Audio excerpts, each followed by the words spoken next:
අයිබෝන් ළමයි අපි මේ වීඩියෝ එකෙන් හම්බ වෙන්නේ පස්වෙනි පාඩම අපව යුනිට් 5 වල ඒ කියන්නේ සත්‍ය පාඩමේ තවත් කොටසකට අපි කලින් වීඩියෝ එකකින් අවසන් කරා ආහාර ජීර්ණ පද්ධතියේ මුල් කොටස. ඒ කියන්නේ ආහාර මාර්ගය. ඇත්තටම ආහාර මාර්ගය සහ ඊට සම්බන්ධ ග්‍රන්ථි. ග්‍රන්ථි කොටස අපිට කතා කරන්න බැරි වුණා. මොකද අරකේ විශාල සම්දාරයක් තිබුණා ඒ ටිකේ. එතකොට මේ එකෙන් අපි කුඩාන්තය මහාන්තය බුද්ධ මාර්ගයේ දක්වා ආහාර මාර්ගයේ කොටස් ටික ඒවා කෘත්‍යයන් පැහැදිලිව කලින් වීඩියෝ එකේ කතා කරා. එතකොට මේකෙන් අපි එනවා ආහාර මාර්ගයේ ආශ්‍රිතව තියෙන ග්‍රන්ථි. විශේෂයෙන්ම අක්මාව සහ අග්න්‍යාශය කියන ඒවා පටක ව්‍යුහය කොහොමද මේවා ස්වභාවය කොහොමද සහ පොදුවේ කාර්යය කොහොමද කියලා කතා කරන්න යනවා. හොඳයි. මම බෝඩ් එකේ ඇඳලා තියෙනවා ඔයගොල්ලන්ට පේනවා ඇති මේක දැක්කම ඔයගොල්ලන්ට තේරෙනවා මොකක් කියලාද අග්න්‍යාශය. මානව අග්න්‍යාශයයි මේ තියෙන්නේ. අග්න්‍යාශය ගැන ඔයගොල්ලෝ වැඩිපුර දන්නේ මොකද්ද? විශේෂයෙන් ඔය ඩයබටික් දියවැඩියව සම්බන්ධයෙන් කතා කරද්දී මේවා ගැන කතා වෙනවා වැඩිපුර නේද? අග්න්‍යාශය ඩැමේජ් වෙනවා, හානි වෙනවා වගේ තත්ත්ව ඇති වෙනවා. එමගින් ඉන්සියුලින් හරියට නිපදවන්න බැරි එහෙම තත්ත්ව එනවා. ඒ වගේ දල අවබෝධයක් තියෙනවා හැම කෙනෙක් වගේම ගාම වර්තමානයේ වෙනකොට. එසේ හෝ මුලින්ම අපි අග්න්‍යාශය ගත්තයින් පස්සේ මෙයා ගැන හැඳින්වීමක් කරන්න ඕනේ. මුලින්ම මෙයා ලා අලු පැහැති. ලා අලු පැහැති ග්‍රන්ථියක්. අපිට මොනවාරි ශ්‍රාවණිකුත් කරනවා නම් එයා ග්‍රන්ථියක් කියලා කියන්න පුළුවන් නේ. ඒ අනුව මෙයා විශාල වශයෙන් මෙයාගේ කාර්ය වෙන්නෙම විවිධ එන්සයිම් වර්ග වගේ දේවල් ශ්‍රාවය කිරීම. යනු මෙයා ලා අලු පැහැති ග්‍රන්ථියක් කියලා අපිට හඳුන්වන්න පුළුවන්. මෙයා තියෙන්නේ කොහෙද? තියෙන තැන අපිට පැහැදිලි වෙන්න එපා නේද? මෙන්න මෙහෙම කියනවා අපි ඒක ග්‍රහණි වක්‍රය තුල. මොන වක්‍රයද? ග්‍රහණි වක්‍රය. එහෙනම් මේ ඇඳලා තියෙන්නේ මොකද්ද මොන? ග්‍රහණිය.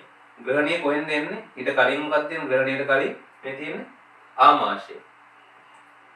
අර පැසක් වගේ විවයක් කියලා අපි කිය ජේ හැඩති. ආමාශය තියෙනවා මේ පැත්තේ. ඒ කියන්නේ මේක හරියට එන්නේ මේ ඔය කියන දේවල් ටික තියෙන වම් left side එකට එන්න හරි. ඒකට දේහය ගත්තොත් දේහය මේ පැත්තට බරවනේ. වම් පැත්තට තමයි බර වෙලා අග්න්‍යාශය තියෙන්නේ. ඒතර අග්න්‍යාශය ගත්තාම ඒක ඔය කියනවා ග්‍රහණි වක්‍රය. එහෙම නැත්නම් ග්‍රහණි වක්‍රය කියලා කියමු නේ. නැත්නම් නැම්ම. ග්‍රහණි නැම්ම තුල තමයි මෙයා පිටලා තියෙන්නේ. මේ අග්න්‍යාශය ප්‍රධාන කොටස් තුනකින් යුක්තයි කියලා අපි සාමාන්‍යයෙන් කියනවා. හිස, දේහය සහ වලිගය කියලා. කියන්නේ යාගේ මේ ස්වභාවය බලපුවම නිකන් අර නේද උඩ ලොකුයි අග හිණියට වගේ වෙලා වෙන තත්ත්වයක්ම තියෙන්නේ. ඒ නිසා ඒ පටු කොටස අග කොටස අපි කියනවා වලිගය කියලා, මැද දේහය ලෙස මුල් කොටස හිස. මේකේ අග්න්‍යාශයේ හිස තමයි ප්‍රධාන වශයෙන් මේ ග්‍රහණි නැම්ම තුලට යොමු වෙලා තියෙන්නේ. එනවා අපි කියනකොට කියන්න ඕනේ ග්‍රහණි වක්‍රය තුලට අග්න්‍යාශයේ හිස යොමුව පවතින පරිදි පීඩා ඇත කියලා. හරි? ආමාශයට පහළින් තමයි ආමාශයට වහාම පහළින් තමයි ග්‍රහණිය පීඩා. එනවා මේක ලාලු පැහැති ග්‍රන්ථිය. මේ ග්‍රන්ථියක් කියන වචනේත් එක්කලා එනවා වචන දෙකක්. අන්තරාසර්ග සහ බහිරාසර්ග කියලා ග්‍රන්ථි වර්ග දෙකක් තියෙනවා. හරි? ඔයගොල්ලෝ අහලා ඇති යම් තාක් දුරකට අපි ස්නායු පාඩමේදී ඒවා සවිස්තරව කතා කරනවා මොනවද ඒවා කියලා දේහයේ තියෙන සියලු අන්තරාසර්ග ග්‍රන්ථි මොනවද කියලා කතා කරනවා. සරල දලාදාස තමයි අන්තරාසර්ග ග්‍රන්ථියක් කියපුවම ඒකේ නාල නැහැ. නාලයක් මගින් නෙමෙයි එයා ශ්‍රාවය කරනවා යම් යම් ද්‍රව්‍ය. හැබැයි ඒව පරිවහනය වෙන්න නාල නැහැ. නාල කියන ටියුබ්ස් ඒව නැහැ. නිකන් එයා ශ්‍රාවය කරනවා. ශ්‍රාවය කරලා ඒව නිකුත් කරන්න කාටද? රුධිරයට. බහිරාසර්ග ග්‍රන්ථි වල නාල තියෙනවා ගොඩක් වෙලාවට. හරි? ඒ වගේ ග්‍රන්ථි වර්ග දෙකක් තියෙනවානේ අපි ගාව. අග්න්‍යාශයේ තියෙන විශේෂීභාවය තමයි මෙයා වේලාවකදී අන්තරාසර්ග විදියටත් බහිරාසර්ග විදියටත් දෙවර්ගයේම ක්‍රියා කරනවා. හරි? එහෙනම් අන්තරාසර්ග ග්‍රන්ථියක් විදියටත් බහිරාසර්ග ග්‍රන්ථියක් විදියටත් ඔය කියන දෙවර්ගයේම මෙයා නියෝජනය කරනවා. ඒ කියන්නේ මෙයා ඔය දෙවිදිහටම තමන්ගේ ද්‍රව්‍ය නිකුත් කරනවා. අන්තර්සර්ග පැත්තට ගොඩක් වෙලාවට නිකුත් කරන දේවල් වලට අපි ගන්නේ හෝමෝන නේ. හෝමෝනනේ එහෙම වෙන්නේ ගොඩක් වෙලාවට. බහිරාසර්ග කෘත්‍යයක් විදියට මෙයා අනෙකුත් එන්සයිම් වර්ග ආහාර ජීර්ණයට අවශ්‍ය වෙන ද්‍රව්‍ය ශ්‍රාවය කිරීම සිද්ධ කරනවා බහිරාසර්ග කෘත්‍යයක් විදියට. කෙසේ හෝ අන්තරාසර්ග බහිරාසර්ග යන ග්‍රන්ථියක් විදිහට මෙයා ක්‍රියා කරනවා. ඒ ක්‍රියාවලිය දෙකම සිද්ධ කරන්න පුළුවන් වෙන විදියට. හරි. ඊට පස්සේ අපි ගන්නවා මෙහෙම මෙයාගේ බහිරාසර්ග කොටස. මුලින්ම අපි ගන්නවා මෙයාගේ බහිරාසර්ග කොටස කොහොමද සමන්විත වෙලා තියෙන්නේ කියලා බලමු. දැන් මෙයාගේ ව්‍යුහය ගැන කතා කරන්න එනකොට මෙයාගේ ව්‍යුහය අපිට සලකන්න පුළුවන් මේ අග්න්‍යාශය අනුකණ්ඩික නැත්නම් කණ්ඩිකා රාශියක් එකතු වෙලා තමයි හැදිලා තියෙන්නේ කියලා. කණ්ඩිකා අනුකණ්ඩිකා කියලා කියනවා. ඒ කියන්නේ පොඩි පොඩි කොටස්. හරි මේ වගේ කණ්ඩිකා විශාල ප්‍රමාණයක් එකට එකතු වෙච්ච ගොනුවක් තමයි අග්න්‍යාශය කියලා කියන්නේ. අපි මේකේ සියුම් ව්‍යුහයට ටිකින් ටික ඇතුළත් වෙලා බලමු. ඒ කියන්නේ මේ වගේ හරි මේ මම ටික රළුවෙන් වගේ දාලා තියෙනවා. ඔය වගේ මේ අනුකණ්ඩිකා අපිට මෙහෙම දක්වන්න පුළුවන්. මේ වගේ අනුකණ්ඩිකා විශාල ප්‍රමාණයක් රාශියක් එකතු වෙලා එකට ගොනු වෙලා තමයි අග්න්‍යාශය හැදිලා තියෙන්නේ. අනුකණ්ඩිකාවක් සැලකපුවාම අනුකණ්ඩිකාවක තියෙන බිත්ති ඒ අනුකණ්ඩිකාවක පිටට අපිට පේන බිත්ති මෙහෙම තියෙනවා. ඒතරේ බිත්ති හැදිලා තියෙන්නේ මෙන්න මේ වගේ ව්‍යුහ වලින්.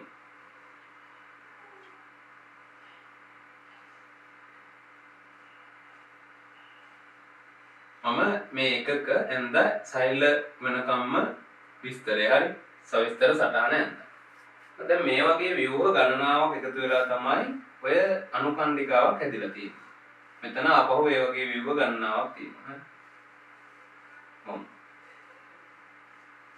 ඔහොමම එකතු වෙලා හැම පැත්තෙම.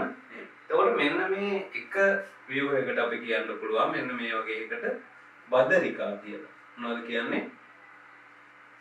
බදරිකා කියලා. බදරිකාවක හැදිලා තියෙනවා කියන්නේ බදරිකා වල බිත්තිය නැත්නම් මේ අනුකණ්ඩිකාවක බිත්තිය හැදිලා තියෙන්නේ මොනවැන්ද?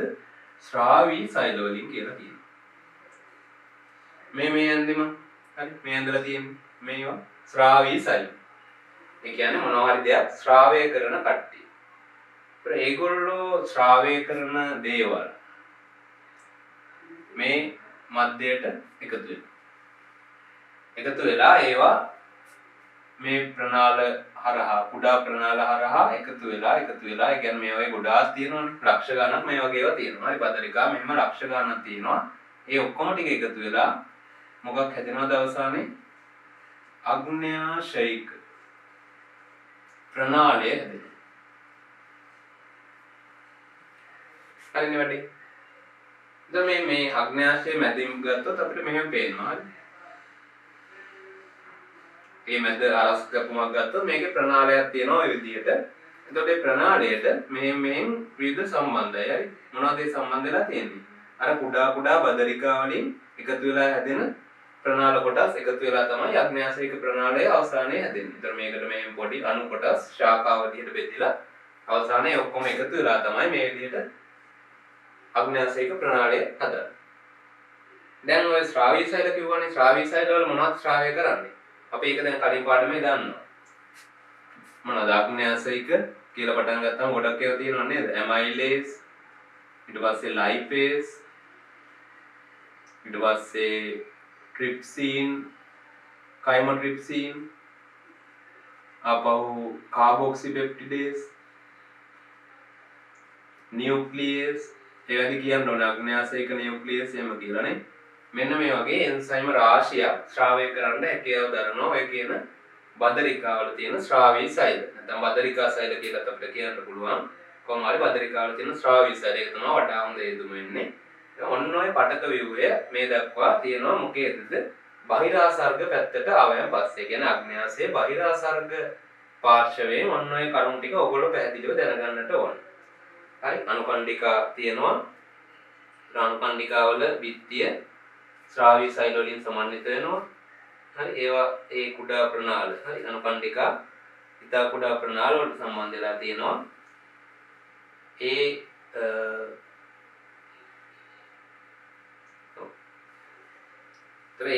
මේ කුඩා ප්‍රනාල වලට සම්බන්ධ වෙලා තියෙනවා. ඒ කුඩා ප්‍රනාල ඔක්කොම එකට එකතු වෙලා මොකක් හදනවද? අග්න්‍යාශයික ප්‍රනාලය හදනවා. අග්න්‍යාශයික ප්‍රණාලය මෙහෙම එනවා ඊට පස්සේ. දැන් මෙහෙන් එකතු වෙලා හදුවා අග්න්‍යාශයික ප්‍රණාලය. ඒ ඔක්කොම එන ද්‍රව්‍ය සයිම ආදී සියලු ද්‍රව්‍ය මෙතෙන්ට එකතු වෙලා මේක දිගේ දැන් ඔහම එනවනේ. ඇවිල්ලා මේකට සම්බන්ධ වෙනවා තව කෙනෙක් මෙතෙන්දී. ඒ කියන්නේ මේ ග්‍රහණයට සම්බන්ධ වෙන හරියෙදිම වගේ තව කෙනෙක් මෙතෙන්ට ද්‍රව්‍යයක් දානවා. ඒ තමයි පිත්තාශය. හරි පිත්තාශය ඉන්නවා. පිත්තාශය තමන්ගේ ප්‍රණාලය හදලා පිත්ත ප්‍රණාලය සම්බන්ධ කරනවා අග්න්‍යාශයික ප්‍රණාලයට. එතනින් පස්සේ මෙන්න මේ තියෙන චූටි කොටස තියෙනවනේ මේ තියෙන. ඒ කියන්නේ පිත්ත ප්‍රණාලය සම්බන්ධ වූ තැන සිට ග්‍රහණීය දක්වා මෙන්න මේ පොඩි කොටසට අපි නමක් කියනවා. මොකක් කියලාද? යාකෘත්. යාකෘත් අග්න්‍යාශයික ප්‍රණාලය කියලා. දැන් පැටලුණා. පටල ගන්න එපා මේකයි වෙන්නේ. අන්න බදරිකා තියෙනවා. බදරිකා එකතු වෙලා මොනවද හදනවද? ඒකෙම පොඩි ප්‍රණාල කුඩා ප්‍රණාල හදනවා මේ වගේ. ඔය හදලා තියෙන්නේ. ඒ කුඩා ප්‍රණාල සියල්ල එකතු වෙලා විශාල ප්‍රණාලය වන අග්න්‍යාශයික ප්‍රණාලය හදනවා. අග්න්‍යාශයික ප්‍රණාලය මේක දිගේ එනවා මේ. කොහොම ඇවිල්ලා එක්තරා දැනකදී ඒකට එකතු වෙනවා පිත්ත ප්‍රණාලය. මොකේදද? අග්න්‍යාශයික ප්‍රණාලයට. ඒක තුනෙන් පස්සේ ඉතුරු ටික අපි හඳුන්වනවා මොකක් කියලාද? යාකෘත් අග්න්‍යාශයික ප්‍රණාලය කියලා. ගැටලුවක් නෑ අමාරු කරගන්න එපා ඒක හරි. යාකෘත් අග්න්‍යාශයික ප්‍රණාලය. අවසානයේ ඒක මොකක් වෙනවද? මෙතෙන්ට විවෘත වෙනවා.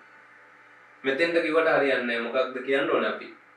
ග්‍රහණීය මධ්‍ය ලක්ෂ්‍ය. මෙන්න ග්‍රහණීය. කුඩා අන්ත්‍රය මෙහෙම තියෙනවනේ දිගටම. ඒක කුඩා අන්ත්‍රයේ මේ කොටස තමයි සාපේක්ෂව අපි ග්‍රහණීය කියලා කියන මුල් කොටස. ග්‍රහණීය ආසන්නව මේ මැද. එහෙනම් ග්‍රහණීය මධ්‍ය ලක්ෂයට අපිට කියන්න පුළුවන් මොකක් විවෘත වෙනවා කියලාද? යාකෘත් අග්න්‍යාශයික ප්‍රණාලය. යාකෘත් අග්න්‍යාශයික ප්‍රණාලය විවෘත වෙනවා ග්‍රහණී නැමුමේ මධ්‍ය ලක්ෂයට. හරි දැන් අග්න්‍යාශය පිළිබඳ ව්‍යුහය විස්තර කරන්න කියලා ආවෝ. ඔයගොල්ලන්ට කියන්න ඕනේ කරන කරුණු ටික තමයි දැන් මම කියාගෙන ආවේ. මොකද්ද මුලින්ම කිව්වේ? ලාළු පැති ගර්ත්‍ය හිස දේහය වලිගෙන් සමන්විතයි. හිස ග්‍රහණී වක්‍රය තුලට වන්නට පවතින්නේ ආමාශයට වහම් පහලින් ඉන්ද්‍රියකමේ ඉන්ද්‍රිය තියෙන්නේ. ඊට පස්සේ මේක අන්තරාසර්ග ලාළු පැති ග්‍රන්ථිය කියලා කිව්වනේ. අන්තරාසර්ග බහිරාසර්ග කියන දෙකම පුත්‍යයන් දෙකම ඉෂ්ට කරනවා. ඒතකොට ඒකෙදි බහිරාසර්ග කොටස සලකපුවාම ඒක සමන්විත වෙනවා මේ වගේ අනුකණ්ඩිකා රාශියකින්. හරි අනුකණ්ඩිකා රාශියකින් සමන්විත වෙනවා. අනුකණ්ඩිකාවක් ගත්තයින් පස්සේ අනුකණ්ඩිකාවක් හැදලා තියෙන්නේ බදරිකා යම් ප්‍රමාණයක් බදරිකා විශාල ප්‍රමාණයක් එකතු වෙලා බදරිකා වල බිත්තිය හැදලා තියෙන ශ්‍රාවී සෛල වලින් ඒ ශ්‍රාවී සෛල වලින් විවිධ ද්‍රව්‍ය එන්සයිම් වගේ ද්‍රව්‍ය ශ්‍රාවය කරනවා. ඒවත් කියන්න හරි. ඒවා කියන්න මොකද මේ ඒවා කාර්යයට වගේ තමයි අයිති වෙන්නේ. නමුත් මේ කියන එක හොඳයි කොහොමදත් හරි. බේරමට හොඳයි. අතරින් කීපයක් හරි මතක් වෙන ටිකක් කියන්න අග්න්‍යාශයික විශ්වයේ තියෙන දේවල්. අග්න්‍යාශයික විශ්වය කියලා හඳුන්වනවා. ඒකත් අපිට හම්බුන්නේ නැහැ. ඒකටත් වෙනම පොයින්ට් එකක් දෙන්න පුළුවන්. ශ්‍රාවී සෛල වලින් මොකද කරන්නේ? අග්න්‍යාශයික විශ්වය ශ්‍රාවය කරන එක. ඒත් ශ්‍රාවී සෛල වලින් එන ශ්‍රාවය මේවැ තියෙන කුඩා ප්‍රණාල ඔස්සේ ඇවිල්ලා එකතු වෙලා අග්න්‍යාශයික ප්‍රණාලය හදනවා. ඒක අග්න්‍යාශයේ මැදේ ඔස්සේ ඇවිල්ලා ඒකට එකතු වෙනවා. අග්න්‍යාශයෙන් පිටතට ආවෙන් පස්සේ පිත්ත ප්‍රණාලයත් ඒ එකතු වුණාන් පස්සේ ඒ දෙකම එකට යනවා. ඒ මේ ශ්‍රාවයන් දෙකම එකට ගමන් කිරීම සිද්ධ වෙනවා. ඒ කොටස අපි කියනවා යාකෘත් අග්න්‍යාශයික ප්‍රණාලය කියලා. ඒක ග්‍රහණීයදී මධ්‍ය ලක්ෂයේදී වෘත වෙනවා. එතෙන්ට යනකම් හරි. ඊට පස්සේ අන්තරාසර්ග කොටස. මොකේද? අග්න්‍යාශයේ අන්තරාසර්ග කොටස. ඒකත් මේ රූප සටහනෙන් මට පුළුවන් පැහැදිලි කරන්න. අන්තරාසර්ග කොටස සමන්විත වෙනවා මෙන්න මේ වගේ සෛල සමූහයකින්. හරි. මේවා එහෙම නිකන් ඔය තියෙනවා. හරි.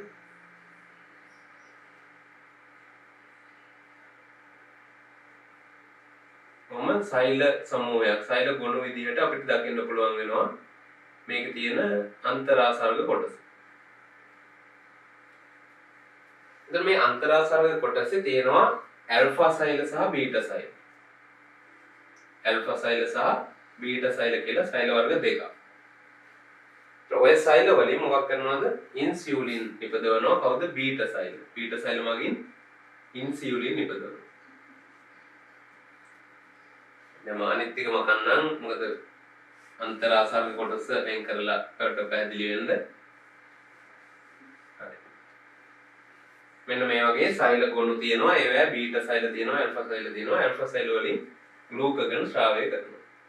මේ දෙකම ග්ලූකෝස් සමස්ථිතියේදී වැදගත් වෙනවා. ඒ කියන්නේ ග්ලූකෝස් ප්‍රමාණය අඩු වැඩි කරන්න හරි ග්ලූකෝස් වැඩි වුණාම අඩු කරන්න ඉන්සියුලින් උත් අඩු වුණාම වැඩි කරන්න ග්ලූකගන් උත් දායක වෙනවා පිළිවෙල.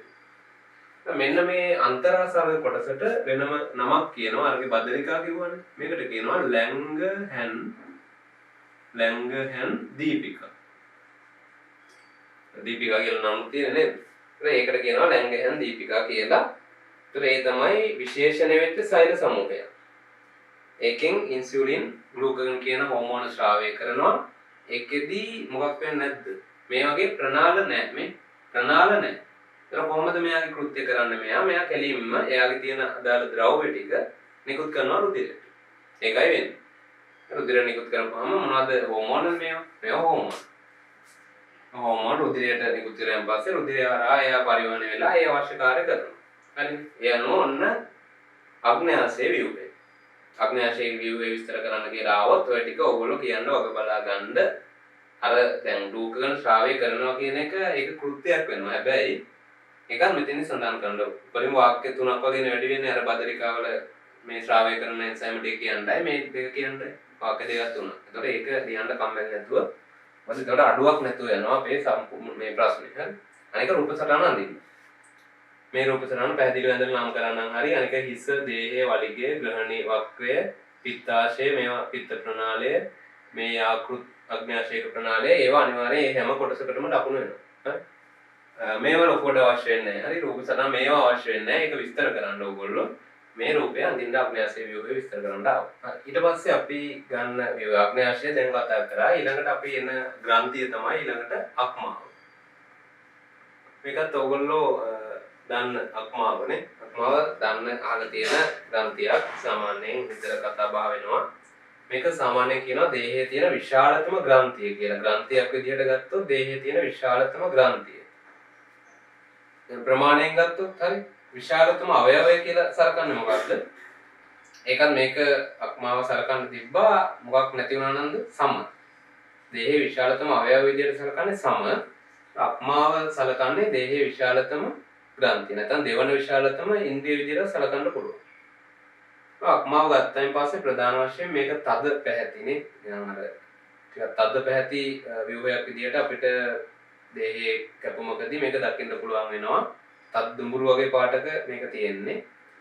මේකේ කණ්ඩිකා, ඒ කියන්නේ කොටස් ගත්තාම ප්‍රධාන කොටස් හතරක් නැත්නම් කණ්ඩිකා හතරක් සමන්විතයි කියනවා. කණ්ඩිකා හතරක්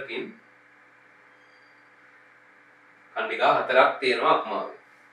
ඒකේ ප්‍රධාන වශයෙන් මේ උත්තර පූර්ව පෘෂ්ඨය හරි. ඒ කියන්නේ ගොඩක් වෙලාවට පිටට පේන අපිට දැන් දේහ කපලා බැලුවොත් පිටට පේන්න තියෙන උඩ හරිය උඩ පෘෂ්ඨය එක කියන්නේ කොහොමද උත්තර පූර්ව. හරි. ඒ කියන්නේ මේ පැත්තට වෙන්න උඩින් ගත්තාම සුමටයි. නමුත් අභ්‍යන්තරයට එන්න ඒක මට අඳින්න බෑ. නමුත් මේ හරියට ගිහිල්ලා මේක අනිත් පැත්ත හරවලා වගේ බැලුවොත් අන්න ඒ හරිය ඇත්තට සුමට ගතියක් පේන්නේ නැහැ. අක්‍රමවත් විදිහට පටක ස්තර තැම්පත් වෙලා තියෙන බව පේනවා. ඊළඟ කණ්ඩිකා හතරක් තියෙනවා කියවනේ. දැන් මෙතන දෙකයි බෙදලා තියෙන කණ්ඩිකාවක් නෙමෙයි දෙක. එහෙම තමයි. ඒ කියන්නේ මුලට පිටින් පේන පූර්ව පෙනුම තමයි මේ ඇඳලා තියෙන්නේ. ඒක පූර්ව පේන්නේ කණ්ඩිකා දෙකක්. ඒතකොට විශාල කණ්ඩිකා දෙකක් තියෙනවා. අපව අපරව ගත්තොත් අපරව මෙන්න මේ වගේ පොඩි මේ බෙදුම මේ දෙක සම්බන්ධ වෙන හරිය වගේ මෙන්න මේ වගේ පොඩි කණ්ඩිකා දෙකක් තියෙනවා. මේ දෙක පොඩි අර පිටට පේන කණ්ඩිකා දෙක තමයි විශාලව සකස් වෙලා තියෙන්නේ. ඒ අනුව ගත්තයින් පස්සේ මේ කණ්ඩිකාව දැන් අරකෙත් තිබ්බනේ එහෙම මේ අග්න්‍යාශයේ කණ්ඩිකා අනුකණ්ඩිකා කියලා අපි අර අනුකණ්ඩිකාව බැලුවේ. බදරිකා සෛල වලින් ඇදලා තියෙනවා මෙහෙමයි කියලා. මේක ගත්තාම මේකේ කණ්ඩිකාවක් එක් කණ්ඩිකාවක් සලකපුවාම ඒ කණ්ඩිකාව ඇදලා තියෙන්නේ අනුකණ්ඩිකා රාශියක් එකතු වෙලා. ඒ අනුව මේ අනුකණ්ඩිකාවක ව්‍යුහය තමයි මම ඇදලා තියෙන්නේ. ඒක ටිකක් ෂඩස්ත්‍රාකාර ඇදදී මොකද ව්‍යුහයද? අනුකණ්ඩිකාවක ව්‍යුහය. කණ්ඩිකාවක තියෙන එක්තරා කොටසක්. කණ්ඩිකාවක තියෙන එක්තරා කොටසක් තමයි මම මේ හදලා තියෙන්නේ. දැන් මේක හොඳට ඔයගොල්ලෝ තේරුම් ගන්න ඕනේ. මේකේ වෙන්නේ මොකද්ද? ඒ ක්‍රියාවලිය මොනවද සහ කොටස් ටික හරියට නම් කරගන්න. ඒතර මේකෙදි කියනවා මේ කණ්ඩිකාව, මේ අනුකණ්ඩිකාව, හරි ෂඩශ්‍රාකාර අනුකණ්ඩිකාව තමයි අක්මාවේ කෘත්‍යමය ඒකකය කියලා. දැන් ගොඩක් තැන්වල අපි ජීව විද්‍යාව ඉගෙන ගන්නකොට කතා වෙනවා මේ ව්‍යුහමය ඒකකය සහ කෘත්‍යමය ඒකකය. කෙනෙක් අහුවොත් අක්මාවේ ව්‍යුහමය ඒකකය මොකක්ද කියලා? අක්මා සෛල මේ තියෙන්නේ. හැබැයි අක්මා සෛලයකට අක්මාවෙන් කරන කෘත්‍යයට දායක වෙන්න බෑ ෂෙඩියුල්. එයා දායක වෙනවා හැබැයි කෙලින්ම කෘත්‍යයට දායක වෙන්න බෑ. ප්‍රධාන කර්තව්‍ය සිද්ධ කරන්නේ මෙන්න මේ ඒකකයේ විශ්ේ. මේ ඒකකයේම එකතු වෙලා තමයි ප්‍රධාන කෘත්‍යය සිද්ධ වෙන්නේ. මේ ඒකකේ නැතුව නිකන් අක්මා සෛල ටිකක් විතරක් තිබුණාට මොකක් වෙන්නේ නැද්ද? කෘත්‍යය හරියට වෙන්නේ නැහැ. ඒ අනුව අපිට කියන්න පුළුවන් අක්මාවේ කෘත්‍යමය ඒකකය වෙන්නේ අක්මා අනුකණ්ඩිකාවයි කියලා. දැන් මේ අනුකණ්ඩිකාවක් හැදුනහම ඒක බලන්න ඒක හැදිලා තියෙන හැටි මෙන්න මේ විදිහේ සෛල ස්තම්භය කියන්නේ අක්මා සෛල ස්තම්භ විදිහට. ඒ කියන්නේ මොන ස්තම්භයක් කියන්නේ? කණුවක් වගේ නේද? ස්තම්භයක් කියනවා එහෙම ටවර් එකක් වගේ. ඔය ස්තම්භ විදිහට මෙන්න මේ විදිහට සකස් වෙලා තියෙනවා.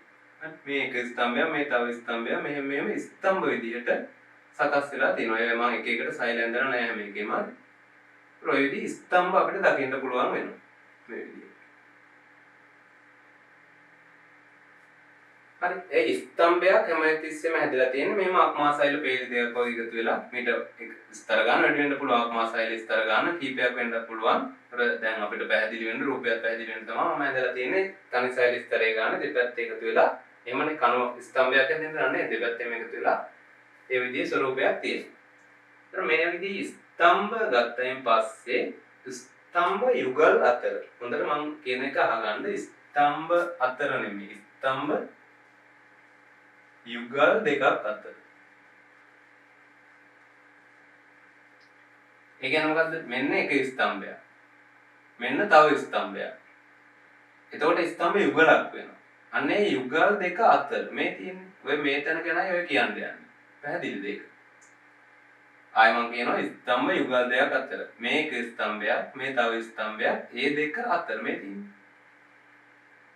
එතකොට ඒ ස්තම්භ යුගල් දෙකක් අතර ප්‍රදේශය අපි කියනවා අක්මා කෝටරක කියලා. මදේන අක්මා කෝටරක. ඒතොර ඒකෙදි ඒකට සෛල දැන් මෙහෙම සම්බන්ධයිනේ සෛල තියෙනවනේ අක්මා කෝටරකයක් දෙපැත්තේ මොනවද තියෙනවද? සෛල තියෙනවා. ඒ වගේම මේ ෂඩශ්‍රාකාර ව්‍යුහය අක්මා අනුකණ්ඩිකාව ගත්තයින් පස්සේ ඒ ෂඩශ්‍රාකාර ව්‍යුහයේ කෙලවරවල වල ෂඩශ්‍රයක් නම් ඒකේ කෙලවරවල තියෙන්න එපා කීයක් තියෙන්න ඕනද 6ක් තියෙන්න එපා. ඒ 6ේ තියෙනවා විවිධ දේවල්. ඒ කියන්නේ විවිධ නාල ප්‍රනාල තියෙනවා මේක ආශ්‍රිතව. එකක් තමයි අපි කියනවා ඒකට යාකෘතික දමනි ශාඛාව. යාකෘතික දමනි ශාඛාව. ඊට පස්සේ මේක යාකෘතික ප්‍රතිහාර ශිරා ශාඛාව. යාකෘතික ප්‍රතිහාර ශිරා ශාඛාව. පැහැදිලි කරන්නම් එමෙට ඉන්න පොඩ්ඩක්. මේක නම් කරගන්න එපා. ඒතර මේක අන්තර් අනුකණ්ඩික පිත්‍ර ප්‍රණාලය කියලා කියනවා. අන්තර් අනුකණ්ඩික පිත්ත ප්‍රණාලය.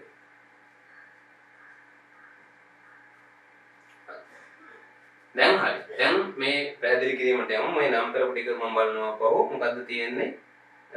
කෝටරක තියෙනවා ඒවැ යාකෘතික දමනි ශාඛාවක් තිබුණා. ඊට පස්සේ යාකෘතික ප්‍රතිහාර ශිරා ශාඛාවක් තිබුණා. අන්තර් අනුකණ්ඩික පිත්ත ප්‍රණාලයක් තිබුණා. ඒ ටික හරි. දැන් මෙහෙම දෙයක් වෙන්නේ. ඔයගොල්ලෝ දන්නවා කොහොමද මේකට රුධිර සැපෙම වෙන්නේ කියලා. අක්මාවට.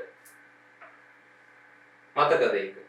අපි අර කුඩාන්ත්‍රයෙන් අවශෝෂණය වෙන කතාවේදී මේක ටිකක් කිව්වා. මොකද්ද කිව්වේ?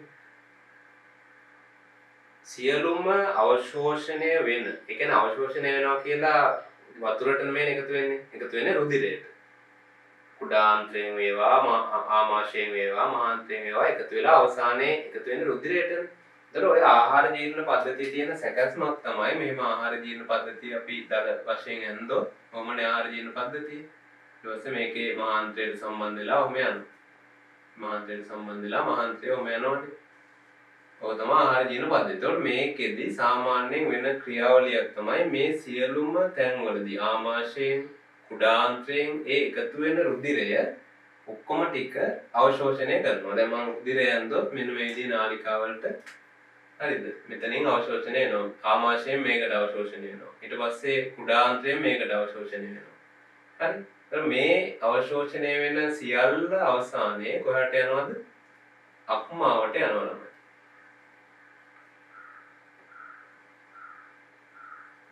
මෙන්න අක්මාව. ඒතර අක්මාවට යනවා. අක්මාවට ගිහිල්ලා තමයි එතනින් රුධිර පද්ධතියට එකතු වෙන්නේ.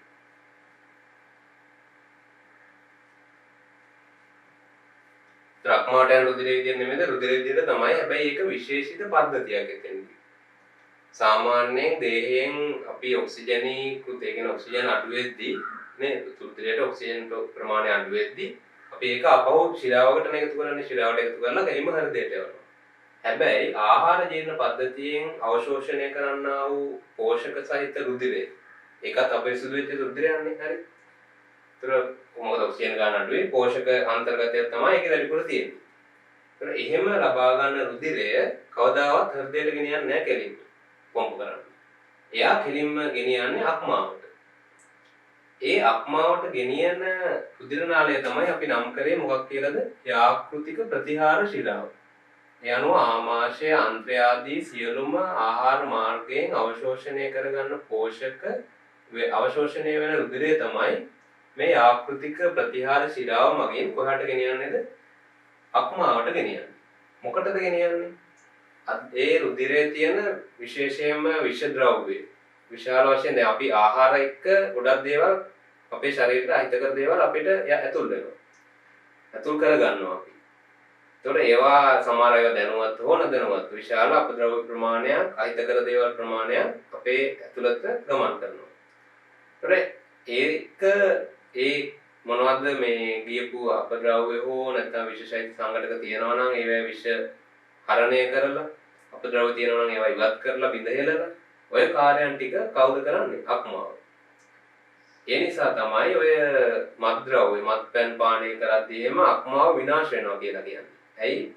මත්පැන් බොන කෙනෙකු හැමතිස්සෙම මේවා දැන් ආමාශයේ මත්පැන් මද්යසාර අවශෝෂණය කරනවා කරගෙන රුධිරයට ඇතුළත් කරනවා. ඒ රුධිරය ඔක්කොම ගමන් කරන්නේ යාකෘතික ප්‍රතිහාර ශිරාව ඔස්සේ අක්මාවට. ඒතර අක්මාවට වැඩ වැඩි නේ. අක්මාව විශාල වශයෙන් ක්‍රියාකාරී වෙනවා. මොකද මද්යසාර අණු බිඳහෙලන්න. ඒතර ඒකේ තියෙන SCR ඒවා මේවා ක්‍රියාත්මක කරලා නිරන්තරයෙන් අක්මා සෛල වැඩ අක්මා සෛල වලට තියෙන වැඩ ප්‍රමාණය අධික වෙනවා. ඒ කෑමක් කනවා නේද? මත්පැන් බොඩින් එකයි නෑ නේද? කෑමක් කනවා. ඒතකොට ඒවැය තියෙන විෂ බලන්දයි අරව කරන්නයි. ඒතකොට නිරන්තරයෙන් මේක ක්‍රියාකාරීත්වයට ලක් වෙලා තමයි ඔය සිරෝසිස් වගේ රෝගී තත්ත්ව එන්නේ. ඒතර ඒ නිසා මද්යසාර වෙන්න පුළුවන් ඖෂධ වර්ග වෙන්න පුළුවන් නිරන්තරයෙන් ගන්නකොට ඒ සියල්ලක්ම අක්මාවරා යනවා. අක්මාවරා ගිහිල්ලා ඒවා විෂ හරණය විෂ අයින් කිරීම ඉවත් කිරීම ද්‍රව්‍යයන්ගේ සිද්ධ වෙනවා මේ තුලින්. ඒ හැඳින්වීමම කලේ මෙතන තියෙනවා යාකෘතික ප්‍රතිහාර ශිරා ශාඛාවක් කියලා. ආයෙ තියෙනවා යාකෘතික දමන ශාඛාව කියලා. ඇයි මේ දෙකක් තියෙන්නේ? යාකෘතික ප්‍රතිහාර ශිරා ශාඛාවෙන් තමයි අර කියපු වැඩේ වෙන්නේ. ඒ කියන්නේ එයාගේ රුධිරය මෙයා මෙතෙන්ට ලැබෙන්නේ අර විෂ හරණය ඒ වගේ කටයුතු කරන රුධිරය මෙයාට ලැබෙන්න එපා අනුකණ්ඩිකාවට. එහෙනම් ඒක ලබා දෙන්නේ මෙයා. මේ තමයි මෙතනින් එන එක්කෙනා. එතනින් එන එක්කෙනාගේ ශාඛාව. හරි බෙදලා යනවනේ දැන්. අක්මාව කියලා මේක තනිනාලයක් නෙමෙයි තියෙන්නේ. මේක ශාකණය වෙලා පොඩක් ශාකණය වෙලා මේ අනුකණ්ඩිකාවකට එක ගානේ මේ හයක් තියෙනවනේ මෙතන. කොම් 6ක් තියෙනවා ශාඛා. ඒතර ඒ වගේ අනුකණ්ඩිකා එකක් නෙමෙයි තියෙන අනුකණ්ඩිකා ලක්ෂ ගණනක් තියෙනවා. ඒතර ඒ අනුකණ්ඩිකාව මගින් දරාගෙන ඉන්නවා යාකෘතික ප්‍රතිහාර ශිරා ශාඛාවක්. එයා ගේන්නේ අර පෝෂක ද්‍රව්‍ය අන්තර්ගත රුධිරය. එයා ගෙනල්ලා ඒක මෙතෙන්ට දානවා. කොතෙන්ද දාන්නේ? කෝටරකයට. අක්මා කෝටරකයට දානවා. කෝටරකයේ දිගේ ඒක ගලාගෙන යනවා. ගලාගෙන යන කොහටද? මේකට අපි කියනවා මධ්‍ය ශිරාව. කියන්නේ අර ෂඩශ්‍රය මොකද්ද ඒක කේන්ද්‍රීය කරගෙන වගේ තියෙන්නේ මධ්‍ය ශිරාවනේ. ඒ මධ්‍ය ශිරාව වෙත මේක යනවා. ඒතර මේ අනාතරතුර නිරන්තරයෙන් මේ සෛල එක ගැටෙනවා. මේවා මෙහෙම අර ශුද්‍රාංගුලිකා වගේ තියෙනවා මේ සෛලවල. එතකොට යන රුධිරය හැමතිස්සෙම අර සෛල එක ගැටෙමින් තමයි යන්නේ. එතකොට මේ සෛල අතර තියෙනවා තව විශේෂ සෛල වර්ගයක් අක්මා සෛල අතර මහා භක්ෂාණු. අක්මා මහා භක්ෂාණු. එහෙනම් මතක ඇති ඔයගොල්ලන්ට රුධිරය සුදු රුධිර අණු වර්ගයනේ මහා භක්ෂාණු කියන්නේ. අක්මා මහා භක්ෂාණු වලට කියන විශේෂ නමක් තමයි කූෆර් සෛල. කූෆර් සෛල හරි. කූෆර් සෛල කියලා ඒවට හඳුන්වනවා. ඒවත් මෙහෙම තියෙනවා. මේවා අතරමැද්දේ මෙහෙම තියෙනවා. ඒක කූෆර් සෛලයකුත් තවම තියෙනවා. ඒතකොට එයා මහා භක්ෂාණුවක් නිසා එයාට පුළුවන් ව්‍යාධි ජනකය වෙන්න පුළුවන් නේද? අර ආමාශයෙන් කොහොම හරි ආවා කියනකො ඒ CL වල පරිසරයේ මිදිලා කෙසේ හෝ තියෙන විවිධ රසායනික දේවල් හෝ ව්‍යාධි ජනක අංශු කූෆර් සෛල මගින් විනාශ කරනවා. ඊට අමතරව තවත් අක්මාවේ තියෙන සෛල ඒවට අනුවර්තන දරනවා. අර විශේෂයිත ද්‍රව්‍යවොත් ඒවා විශාලනය කරන්න වගේ. ඒතර අනිවාර්යෙන් අර අපි ඉන්ද්‍රිකා ගැන කියද්දි මම කියලා තියෙනවා SER සිනිඳු අන්තර්ප්ලාස්මීය ජාලිකාවෙම වැඩිපුර තියෙනවා අක්මා සෛලවල. ඒ විශාලන ක්‍රියාවලිය එයා සිද්ධ කරන නිසා. ඒ අනුව මෙතනින් ඒ පෝෂණ සහිත පෝෂක ද්‍රව්‍ය සහිත රුධිරය මේක හරහා යැවීමේ අරමුණු කරගන්නේ අදාළ විෂ සහිත සංයෝග ඉවත් කිරීම රුධිරේ. එහෙම ඉවත් කරලා මධ්‍ය ශිරාවට මෙයා ලැබෙනවා. මධ්‍ය ශිරාව එකතු වෙලා. ඒ කියන්නේ මෙතන මධ්‍ය ශිරාව කිව්වට මේ අනුකණ්ඩිකාවේ තියෙන මධ්‍ය ශිරාවනේ. ඒත් මේ වගේ ඒවා ගොඩක් එකතු වෙනවනේ. මේ වගේ ඔක්කොම එකතු වෙලා හැදෙනවා යාකෘතික ශිරාව. මොන ශිරාවද? යාකෘතික ශිරාව හැදෙනවා. මේවා ගොඩක් එකතු වෙලා හරි. මෙහෙන් එනවා මධ්‍ය ශිරාවක්, ආපහු මෙහෙන් එනවා. ඒ මධ්‍ය ශිරාව ඔක්කොම එකතු වෙලා හරි තනි ශිරාවකට හැදෙනවා. ඒක මොකක් වෙනවද? යාකෘතික ශිරාව වෙනවා. යාකෘතික ශිරාව අක්මාවෙන් ගිහිල්ලා කොහාට එකතු වෙනවද? අදර මහා ශිරාවට. ඉන්ෆීරියර් වේනා කේවා කියන්නේ නේද? අදර මහා ශිරාවට යනවා. අන්න දැන් එයාට ප්‍රශ්නයක් නැහැ. කෙලින්ම කොහාටද අදර මහා ශිරාව යමු වෙලා තියෙන්නේ? එයාගේ ගමනාන්තය වෙන්නේ හෘදේ. එහෙනම් මෙතනින් එන්නේ කෙලින්ම මේ මොකද්ද? අක්මාවෙන් එළියට එන එකක් මං ඇන්දා. ඒතර අක්මාවෙන් එළියට එන මේ ශිරාව මොකද්ද? මේක තමයි යාකෘතික ශිරාව. ඒකෙන් එළියට එනවා අර මේ හරහා ගිය කුරුදිරේ. ඒතර එයාගේ ගැටලුවක් නැහැ, ලොකු ගැටලුවක් නැහැ. එයා කෙලින්ම මධ්‍ය ශිරාව ඔස්සේ ඇවිල්ලා යාකෘතික ශිරාව හදලා අදර්මා ශිරාව ඔස්සේ හෘදයට යනවා. ඒ පැත්ත හරියි. දැන් මේ යාකෘතික ධමනි ශාඛාව මොකටද තියෙන්නේ? ඒ දැන් අක්මාවට ලැබෙන්නේ ළමයි ඔක්කොම පෝෂක සහිත ඔක්සිජන් අඩු රුධිරය. නමුත් මේ සෛල ගොඩක් ක්‍රියාකාරී හරි. මේ සෛල ගොඩක් අක්මා සෛල අනිත් සෛල වලට වඩා ක්‍රියාකාරී. එහෙනම් ක්‍රියාකාරී නම් එයාට මොන ඕනේද? ශක්තිය ඕනේ. ශක්තිය ATP නිපදව ගන්න. එයාට සෛලීය ශ්වසනය සිද්ධ කරන්න ඕනේ. එතකොට ඒකට ඔක්සිජන් අවශ්‍යයි. එතකොට ඔක්සිජන් නැහැනේ දැන් මේ පෝෂක සහිත යාකෘතික ප්‍රතිහාර සිද්ධාවෙන් මේ කොච්චර නේ උදේට ගැලුම් ගණන් ගෙනාවත් එයාලගේ ඔක්සිජන් නැහැ. එහෙනම් එයාගේ ක්‍රියාකාරීත්වයට අක්මාවේ ක්‍රියාකාරීත්වයට අනිවාර්යෙන් ඔක්සිජන් රහිත රුධිරය අවශ්‍යයි. ඒ වෙනුවෙන් තමයි යාකෘතික ධමනිය මගින් මොනවද දෙන්නේද? ඔක්සිජන් රහිත රුධිරය. ඔක්සිජන් සහිත හරි ඔක්සිජන් වලින් පිරිච්ච රුධිරය මෙයාට ලබා දෙනවා. මොකද ඒ සෛලවල පැවැත්මට. හරි. එහෙනම් ඒ රුධිරයත් මේකත් එක්ක මිශ්‍ර වෙලා මෙතනින් ගමන් කරනවා. මෙයාගෙන් දෙන රුධිරයත් මිශ්‍ර වෙලා යාකෘතික ධමනියේ රුධිරයත් ගමන් කරනවා. එතකොට සෛල වලට පුළුවන් ඒවා ලබා ගන්න ඔක්සිජන්. ඒතර ඒවත් මෙතෙන්ට යනකොට ඔක්සිජන් වලින් ගිනයි. ඒක කට්ටියම එකතු වෙලා මධ්‍ය ශිරාව ඔස්සේ ආපහු යනවා අදර මහා ශිරාවට. ඔන්න දැන් එක පැත්තක් හරි. කෝටර් එකෙන් වෙන දේවල් ටික හරි. ඊට පස්සේ මම එනවා මෙන්න මෙතෙන්ට. මෙතනක් තියෙනවනේ අවකාශය. පේනවද ඒක? ඒක අපි කොහොමද කියන්නේ? අක්මා සෛල පේලි දෙකක් අතර. මෙතන කියව මොකද්ද? ස්තම්භ යුගල් දෙකක් අතර. දැන් කියනවා අක්මා සෛල පේලි දෙකක් අතර. ඔය කෙනෙක් කියයි මේකත් පේලිය මේකත් පේලිය නෑ නෑ. ඒක මෙහෙමනේ. ස්තම්භ විදියට මේවා හැඩගැහිලානේ තියෙන්නේ. ඒක ස්තම්භ විදියට හැඩගැහිලා තියෙද්දි අපිට කියන්න බෑ මේක එක පේලිය මේක ස්තම්භ දෙකක් අතර ප්‍රදේශය. හරි? ඒක පැහැදිලි නේද? මෙහෙමනේ ඔක තියෙන්නේ. මේවා හන්දලා මම අයින් කරන්නත් මේක දැන් තේරෙනවනේ. දැන් ස්තම්භ දෙකක් අතර එහෙම කිව්වහම එහෙම අපිට කියන්න බෑ.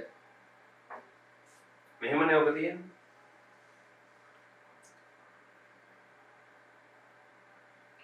මේක අපි මේ රේඛාව මම A කියලා නම් කරොත් මේ රේඛාව B කියලා නම් කරොත් මේ රේඛාව C මේ රේඛාව D කියලා නම් කරනවා. ඒතර අපි කියන්නේ B AB ස්තම්භය හා CD ස්තම්භය අතර කියලා මේ ප්‍රදේශය ලකුණු ගන්න පුළුවන්. A හා B අතර මේ ප්‍රදේශය. එහෙමයි මෙතන වෙන්නේ හරි. එනවා අක්මාසයිල ස්තම්භ දෙකක් අතර ප්‍රදේශයේ කෝටරකේ වෙනවා. අක්මාසයිල පේලි දෙකක් අතර මෙන්න මේ ප්‍රදේශයට අපි කියනවා පිත්ත නාලිකා කියලා. දැන් පිත්ත නාලිකා පිත්ත නාලිකා වලින් මොකද්ද වෙන්නේ? පිත්ත නාලිකා වලට මේ අක්මාසයිල වලින් තව කියන අක්මාසයිල මේ පේලියට තියෙනකොට ඒවා විවිධ විශේෂණ වෙච්ච සෛල තියෙනවා. පිත්ත නාලිකා වලට ගොඩක් වෙලාවට අක්මාසයිල වලින් නිකුත් වෙන නිපදවන පිත්ත ඇතුළත් කරනවා. නිපදවන පිත්ත ඇතුළත් කරනවා. හරි අක්මා වෙන පිත්ත නිපදවන්නේ. ඒ අනුව මේ අක්මා වෙන්නේ අක්මාවේ මේ අනුකණ්ඩිකාවක කාර්යය තමයි දැන් ඒ දක්වා අපි කතා කරේ. ඒකට ඒකෙන් පැහැදිලිව ඔයගලන්ට තේරෙනවා අක්මා කෝටරකයක් කියන්නේ මොකද්ද සහ පිත්ත නාලිකාවන්නේ. ඒක අපි කතා කරා. ඒක අක්මා සෛල පේලි දෙකක් අතර තමයි පිත්ත නාලිකාවක් හැදෙන්නේ. ඒතකොට ඒකෙන් කාර්ය වෙන්නේ මොකද්ද? පිත්ත නාලිකා වලින් පිත්ත නාල හැදෙනවා. කාර්ය වෙන්නේ දැන් මෙයා අක්මා සෛල වල කාර්යයක් තමයි පිත්ත නිෂ්පාදනය කරන එක. පිත්ත නිෂ්පාදනය කරන්නේ අක්මාවෙන්ද පිත්තාශයෙන්ද? අක්මාවෙන් තමයි නිෂ්පාදනය කරන්නේ. නිෂ්පාදනය කරලා ගබඩා කිරීම තමයි පිත්තාශය කරන්නේ. හරි? පිත්තාශය කියලා අවයවයක් තිබ්බට එයාගේ කාර්යයක් නැහැ. කාර්යය තමයි ගබඩා කරන එක. නිපදවීම හෝ එහෙම කාර්යයක් නැහැ. ගබඩා කරනවා නිදාස් කරනවා. ඒතර එයාගේ පිත්ත නිපදවන්නේ එයා තුළ ගබඩා කරන පිත්ත නිපදවන්නේ අක්මාසයිල. හෙපටෝසයිට කියලා ඒවට කියන්නේ. හරි? අක්මාසයිල එහෙම නැත්නම් හෙපටෝසයිට. ඒ කියන්නේ හෙපටික් කියන එක අක්මාවට හැමතිස්සෙම සම්බන්ධයි. ඒක ඉංග්‍රීසි නෙමෙයි. නමුත් ලතින් වචනයක් වෙන්න ඕනේ. බොහෝ විට හෙපටික් කියපුවම හෙපටෝසයිට්ස් ඒකෙන් හැදෙන වචනයක් අක්මාසයිල වලට කියන්නේ. ඒතර කොහොම හරි මේ සෛල වලින් සෛල පේලි දෙකක් අතරට නිකුත් වෙනවා බොහෝ වෙලාවට පිත්ත. ඒ පිත්ත යන්නේ කොහාටද? පිත්ත ප්‍රනාල අන්තර් අනුකණ්ඩික පිත්ත ප්‍රනාල ඔස්සේ පිත්ත නාලිකාවක් හදලා ඒ පිත්ත එයා ලබා ගන්නවා. පිත්ත කොහෙන්ද ඊට පස්සේ කොහෙටද මේක සම්බන්ධව ඇත්තේ? මේ අන්තර් අනුකණ්ඩික පිත්ත ප්‍රනාල ඔක්කොම එකතු වෙලා කොහාට සම්බන්ධ ඇතිද? මෙයාට සම්බන්ධ ඇතිනේ. එයා තුලින් ගබඩා කරන්නේ. ඒ අනුව ඒ විදිහට පිත්ත සකස් වෙනවා. ඒතර ඒක උදව් වෙනවා මේද ලිපිඩ වර්ග තීරණය කරන්න. හරි. ඒ අනුව මේක තමයි අක්මාවේ ව්‍යුහය. ඒ කියන්නේ ඔයගොල්ලෝ මුලින් ඉඳලා දැන් කතා කරලා බැලුවොත් මුලින්ම අපි කිව්වා අක්මාව කියලා කියන්නේ දේහයේ විශාලතම ග්‍රන්ථිය වෙනවා. ඒ තද පැහැතිනේ, තද දුඹුරු පැහැති වගේ යුක්ත ග්‍රන්ථියක් තියෙන්නේ දේහයේ දකුණු පස උදර පුරේ දකුණු පසට වෙන්න පවතින විශාල ඉන්ද්‍රියක් මේක. කණ්ඩිකා කීයකින් සමන්විතයි කිව්වද? 4කින් සමන්විතයි ප්‍රධාන වශයෙන්. ඒකේ උත්තර පූර්ව ප්‍රදේශ සුමට වන අතර අදරව එහෙම සුමටපත් බවක් අපිට පේන්නේ නැහැ. පටක ස්තර එකිනෙක වෙනස් ආකාර වලින් ඒක සකස් වෙලා තියෙන හින්දා ඒක පැහැදිලිව අපි කියන්නේ මෙහෙමයි. අක්‍රමවත් ඇටති හරි. අක්‍රමවත් විදිහට තමයි පල්ලෙහා ඒ කියන්නේ අදර ප්‍රදේශයේ පටක ස්තර සකස් වෙලා තියෙන්නේ. කණ්ඩිකාවක් සලකුවම කණ්ඩිකා හතරෙන් කණ්ඩිකා එකක් සලකුවම මේ කණ්ඩිකාවක් හැදලා තියෙන්නේ අනුකණ්ඩිකා දහස් ගණනක් එකතු වෙලා. අනුකණ්ඩිකාවක් ගත්තාම ඒක කොයි වගේද? ෂඩස්ත්‍රාකාර ස්වභාවයක් ගන්නවා මේ විදිහට. ඒතර ෂඩස්ත්‍රාකාර අනුකණ්ඩිකාවේ එක හැදිලා තියෙන ඒකක ව්‍යුහම ඒකකේ මොකද්ද? අක්මාසයිට නැත්නම් හෙපටෝසයිට. එහෙම කියලා අපිට කියන්න පුළුවන්. අක්මාවේ කෘත්‍යම ඒකකයේ කිව්වොත් අනුකණ්ඩිකාව. ව්‍යුහම ඒකකයේ කිව්වොත් හෙපටෝසයිට. ඒ අනුව මෙතෙන්දී මේ සැකස්ම ඉතා සුවිශේෂ සැකස්මක් තියෙනවා අනුකණ්ඩිකාවක් සලකපුවම. ඒකේ කේන්ද්‍රීයව මධ්‍ය ශිරාවක් තියෙනවා. ඒතර ඒ කේන්ද්‍රයෙන් විහිදෙනවා. අලීය ලෙස විහිදෙනවා මොනවද?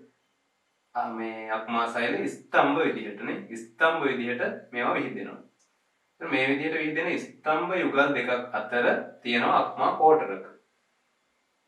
ඒ අක්මා කෝටරකයක් ගත්තයින් පස්සේ කෝටරකයට සම්බන්ධ වෙලා තියෙනවා යාකෘතික දමන ශාඛාවක් සහ යාකෘතික ප්‍රතිහාර ශිරා ශාඛාවක්.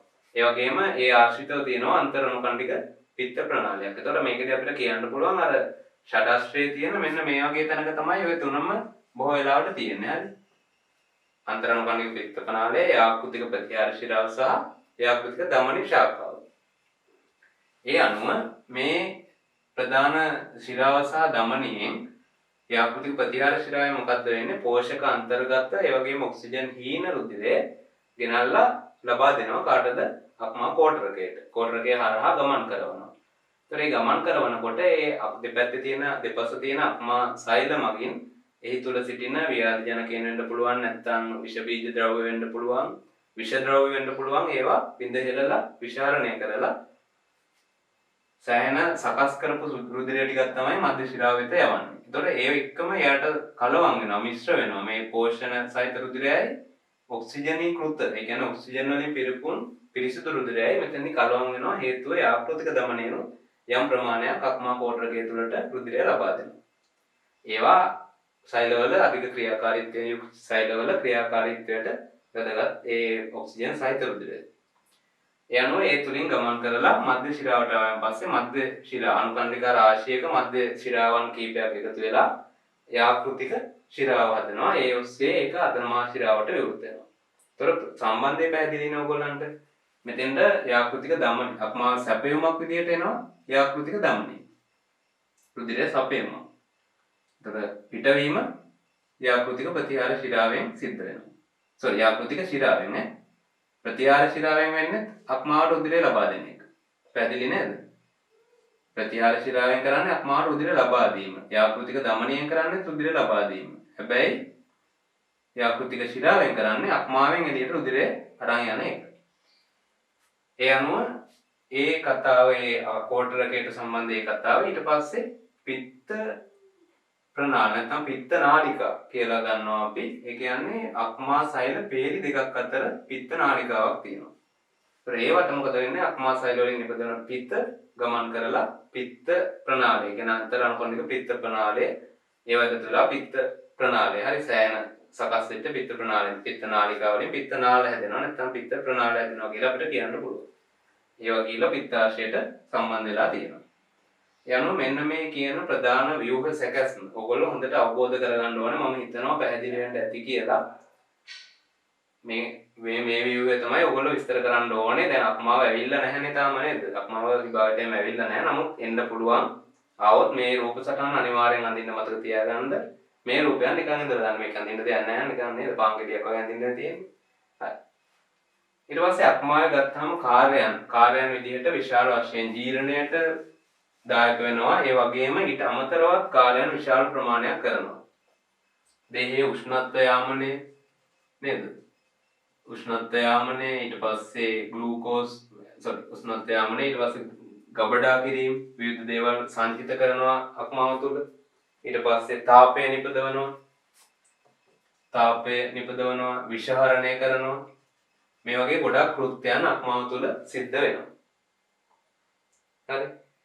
ආහාර ජීර්ණය ඊට පස්සේ කාබෝහයිඩ්‍රේට් මේද ප්‍රෝටීන පරිවෘත්තිය ඖෂධ හා විෂ ද්‍රව්‍ය වල විෂහරණය ආරක්ෂාවක් ලබා දෙනවා. මේවා තියෙන කූෆර් සෛල කියලා මතක ඇති මහා භක්ෂාණු වර්ගයක් යාකෘතික මහා භක්ෂාණු තක්මා මහා භක්ෂාණු වලින් ව්‍යාධිජනකයන්ට එරෙහිව ආරක්ෂාවක් ලබා දෙනවා. ඊට හෝමෝන අක්‍රිය කිරීම හා තාපය නිපදවීම යන ආදී කෘත්‍යයන් ගොඩක් කෘත්‍යයන් අක්මාව තුළින් සිද්ධ කරනවා. ඒ තුළින් අපේ පාඩමට ජීර්ණයේ පාඩමනේ අපි ඉන්නේ. ජීර්ණයේ පාඩමට අදාළව අක්මාවෙන් ජීර්ණයට කොහොමද දායක වෙන්නේ කියන එක අපි ඊළඟට බලන්න සූදානම් වෙනවා. මේ ටික ඔයගලන්ට හොඳටම පැහැදිලි ඇති. මේ ටික මම අයින් කරනවා. දැන් බලමු අක්මාව කොහොමද ජීර්ණයට උදව් කරන්නේ කියලා. දැන් මේ රූප සටහන් එහෙම මේක දිහා බලන් හිටියට ඔයගලන්ට කවදාවත් පුළුවන් වෙන්නේ නැහැ. අනිවාර්යෙන් මේක 10 වතාවක්වත් ඇඳලා හොඳට හුරු කරගන්න. අවබෝධය තියාගන්න. ඔක රූපය 10 වතාවක් ඉඳන් රූපේ පාඩම් කරගත්තට වැඩක් නැහැ. හොඳට ඒක ඔළුවට දාගන්න වෙන්නේ මේකයි කියන එක. අක්මා සෛල පේලි මොනවද? ස්තම්භ මොනවද? ස්තම්භ යුගල් අතර කිව්වහම මොකද්ද? කෝටරකේ ලකුණු කරන්නේ කොහොමද? පිත්ත නාලිකාව කොහොමද? මධ්‍ය ශිරාව ඒවා අවබෝධයෙන් හොඳට තේරුම් අරගෙන තියාගන්න. රූපයක් දිහා බලලා සමහරවම රූපෙත් කටපාඩම් කරනවා. එහෙම කරන්න එපා. ඒක සාර්ථක නැහැ. ඒ අනුව ජීර්ණයට අදාළව ජීර්ණයේ අක්මාව තුළ ජීර්ණයට අදාළව ප්‍රධානම ක්‍රියාවලිය තමයි පිත්ත නිපදවීම කරනවා. පිත්ත මගින් මොකද්ද වෙන්නේ?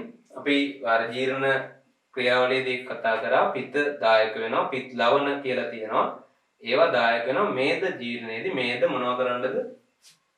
ටිකක් අමුතු වචනයක් තිබ්බේ. තෛලෝදීකරණය. මේද තෛලෝදීකරණය කරන්න ඔය පිත්ලවන දායක වෙනවා. ඒ අනුව මේද තෛලෝදීකරණය මගින් සිද්ධ වෙලා මේද ජීර්ණය ඒක ප්‍රධාන කෘත්‍යයක් වෙනවා අක්මාවේ. පිත නිපදවන එක. ඊට අමතරව අපි දැක්ක අතන විශාල පෝෂක ද්‍රව්‍ය ප්‍රමාණයක් අක්මාවට නිරන්තරයෙන් ලැබෙනවා. මොකද්ද? යාපෘතික ප්‍රතිහාර ශිරාව ඔස්සේ. ඒතර පෝෂක ද්‍රව්‍ය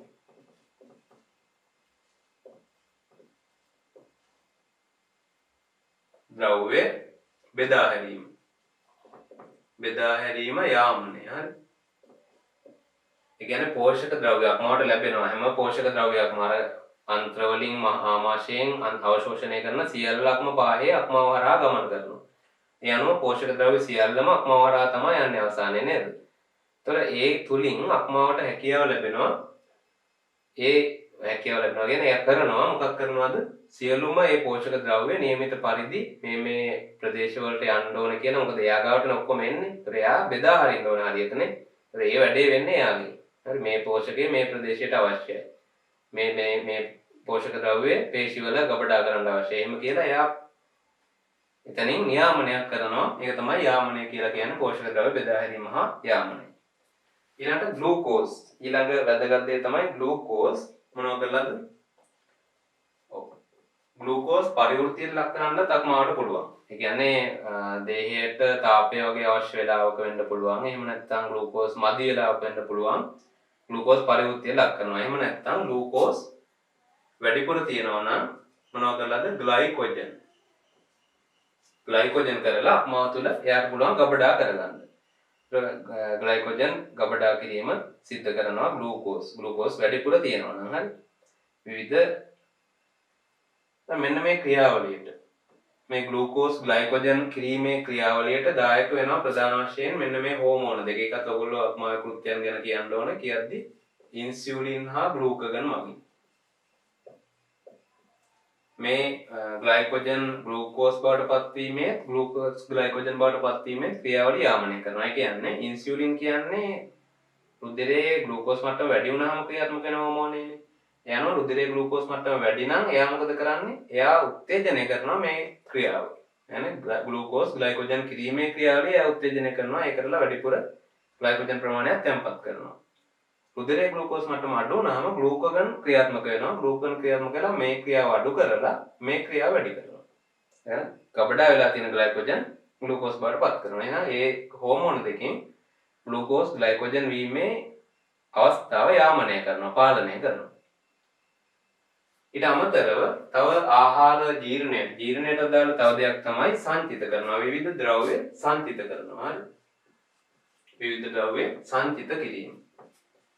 ඒතර එකක් ග්ලයිකෝජන්. තව විවිධ ද්‍රව්‍ය තියෙනවා ග්ලයිකෝජන් වලට අමතරව මොනවද? අයන වර්ග තියෙනවා. යකඩ අයන, ඊට පස්සේ කොපර් අයන, අපහු විටමින්. විටමින් ගත්තාම ප්‍රධාන වශයෙන් මේද ද්‍රව්‍ය විටමින්. මේදේ දී වෙන විටමින් තියෙනවානේ. KADE විටමින් කඩේ නේ. කඩේ කියන මතක තියාගන්න ඒක. ආපහු B12.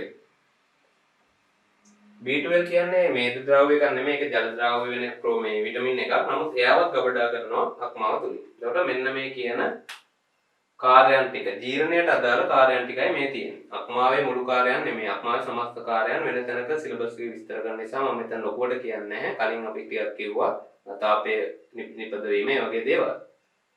මෙතන සඳහන් වෙන්නේ ජීර්ණයට අදාළව අක්මාවේ කාර්යභාරය. ඒතර ඒකදී ඔයගොල්ලෝ මේ කරුණු ටික ලයිස්තුගත කරගන්න ඕනේ. ප්‍රශ්නෙට මේ ටික කොහොමද හරියට ලියාගන්නේ කියන එක.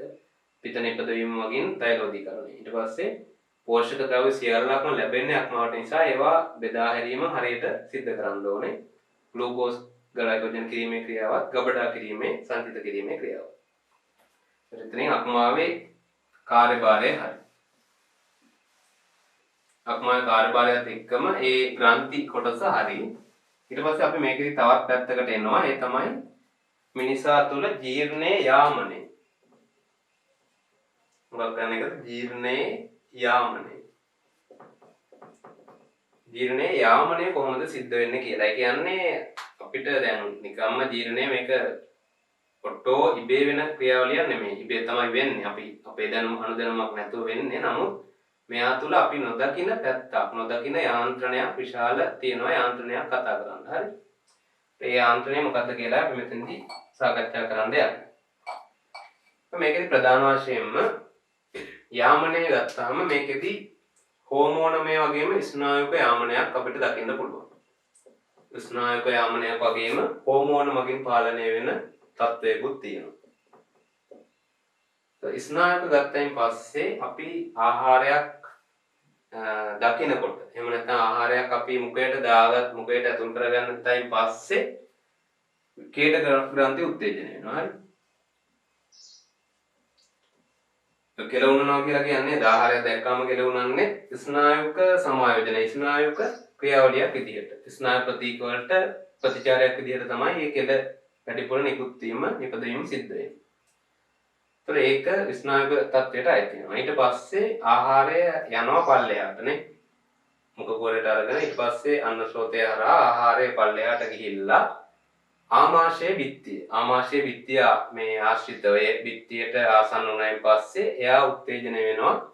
ඒකත් අපිට ස්නායුක ගත හැකි මේ සම්යාමනයක් විදිහට ආමාශය බිත්තියට ළඟා වුණායින් පස්සේ බිත්තිය ගැටුණායින් පස්සේ ආහාරයේ මත් ගෑම ඒකත් අපිට හම්බුණා. හරි. මත් ගෑම කියලා කියන්නේ මොකද්ද කියන එකනේ භෞතික ජීර්ණයට අදාළව ආමාශය නැති කරන්නා වූ තෙරපුම් වලින් ආහාරය කැබලි බවට පත් කිරීම බරීම. ඒකනේ මත් ගෑම කියන්නේ. ඒතර මත් ගෑමේ ක්‍රියාවලිය සහ යුෂ ආමාශයික යුෂ ශ්‍රාවය එතනින් ඉබේම උත්තේජනය වෙනවා. ඒ කියන්නේ මොකද්ද? ආහාරය මේ ආමාශය බිත්තියට ආවයන් පස්සේ ආසන්නයට ආවයන් පස්සේ. ඒතකොට ස්නායුක පැත්තෙන් ඒ විදිහට එනකොට ඒ කියන්නේ ගේටය ශ්‍රාවය වීමත් ඒ වගේම ආමාශික යුෂ ශ්‍රාවය වීමත් ඒ පැත්තේ සිද්ධ වෙනකොට අන්තරාසර්ග පැත්තෙන් ඒ කියන්නේ හෝමෝනමය එහෙම නැත්නම් අන්තරාසර්ග යාමනය ගත්තාම ඒක මේ විදිහ වෙනවා. හරි. මෙහෙම මේකේ හෝමෝන පැත්තට සම්බන්ධ වෙන්නේ. ඒතර හෝමෝන ගත්තයින් පස්සේ මෙහෙමයි වෙන්නේ. හෝමෝන තුනක් මෙතෙන්දී ප්‍රධාන වශයෙන් ගන්නවා. එකක් ගැස්ට්‍රීන් හෝමෝනය, ඊට පස්සේ කොලිසිස්ටෝකයිනින් CCK කියලා එකේ ගැටි සංකේතය අපිට දාන්න පුළුවන්. ආයේ සික්‍රටීන් හෝමෝනය. එතකොට මේකෙදි වෙන්නේ මෙහෙම දෙයක්. දැන් මෙහෙම ආහාර පද්ධතිය තියෙනවා. එතකොට මෙහෙම ආමාශය ජීහඩ පියුය ඒකෙන් කුඩාන්තය ඒකෙන් මහාන්තයනේ. කොහොමද යන්නේ? මහාන්තය තොම තියෙනවා. දැන් මේ දීර්ඝ පද්ධතිය සැලකුවෙන් පස්සේ දැන් අපි ආහාරය ගත්තයින් පස්සේ මේ ආහාරය ළඟා වෙනවා කොහටද? ආමාශයට.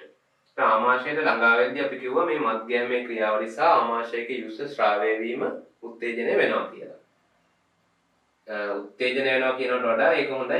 මේ මත්ගෑම සහ ආමාශයක යුෂ ශ්‍රාවය වීම ආරම්භ වෙනවා කියන එක. හරි. ඒවා ශ්‍රාවයෙන් ගන්නවා ආහාරය කාපු ගමන්. එතකොට මේකෙදි කියනවා මේ ගැස්ට්‍රීන් හෝමෝනය. හරි. මෙයා උත්තේජයක් කරගන්නවා ආමාශය බිත්තිය ඇදීම. මොකක් වීමද?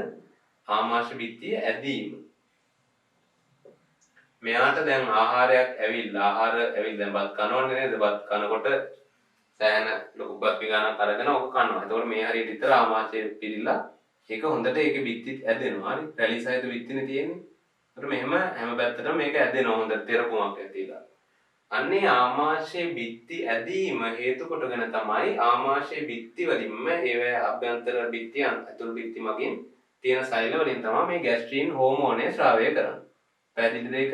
ආමාශයේ බිත්ති වල ඇදීම හේතු කොටගෙන තමයි මේ මගින් ගැස්ට්‍රීන් ශ්‍රාවය කරන්නේ. හරි. එතන මේ ගැස්ට්‍රීන් ශ්‍රාවය වීම හේතුවක් වෙනවා ආමාශයක යුෂ ශ්‍රාවය වීම උත්තේජනය වෙන්න. ගැස්ට්‍රීන් මගින් කරන්නේ මොකද්ද? ආමාශයික යුෂ ශ්‍රාවය උත්තේජනය කරනවා.